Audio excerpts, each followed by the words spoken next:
ഓയ്, ഇന്ന് ഈവനിങ്ങിന് നമുക്ക് കുറച്ച് ക്രിസ്പി കോയിൻസ് ആക്കിയാലോ? നല്ല കോയിൻസ് പഴംപൊരി. നീളൻ പഴംപൊരി ഉണ്ടാക്കാൻ മടിയുള്ള ദിവസങ്ങളിൽ ഞാൻ കോയിൻസ് പഴംപൊരിയാണ് കേട്ടോ ഉണ്ടാക്കാറ്. അപ്പോൾ ഇതിനാവശ്യമായിട്ടുള്ള സാധനങ്ങൾ എന്തൊക്കെയാണെന്ന് വെച്ചാൽ മൈദ ഓഫ് കോഴ്സ് വേണം. അതിനോടൊപ്പം തന്നെ ഞാൻ കുറച്ച് അരിപ്പൊടിയും കൂടെ ചേർക്കുന്നുണ്ട്. അരിപ്പൊടിയാണ് നമുക്ക് ക്രിസ്പിനെസ് തരുന്ന ഫാക്ടർ.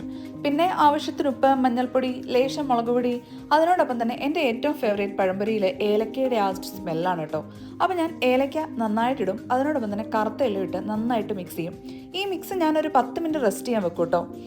എന്നിട്ട് ഞാൻ നമ്മുടെ പഴംപൊരി ആകാൻ പോകുന്ന പഴത്തിന് ഇതുപോലെ കോയിൻസ് ആക്കി അങ്ങ് കട്ട് ചെയ്യും.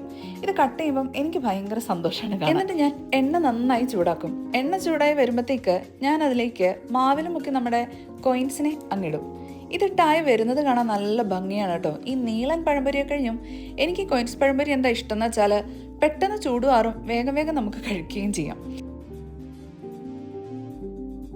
അപ്പം ഇനി ഇങ്ങനെ വെറൈറ്റിക്ക് ഒന്നുണ്ടാക്കി വീട്ടുകാരെ ഞെട്ടിച്ചാലോ? അപ്പം ശരി, അടുത്ത വീഡിയോയിൽ കാണാം. നമ്മുടെ ക്രിസ്പി പഴംപൊരി ഇവിടെ റെഡി ആയിട്ടുണ്ട് കേട്ടോ. Bye bye.